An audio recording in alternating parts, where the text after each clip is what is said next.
another somewhat dumb fan installation. Anyways, you notice that these fans are painted black, or painted all black.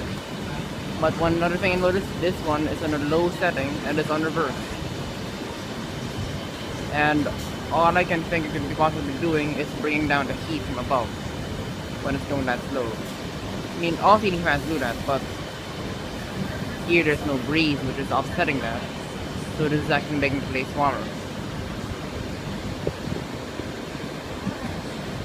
So yeah, here's some other ones which are running properly.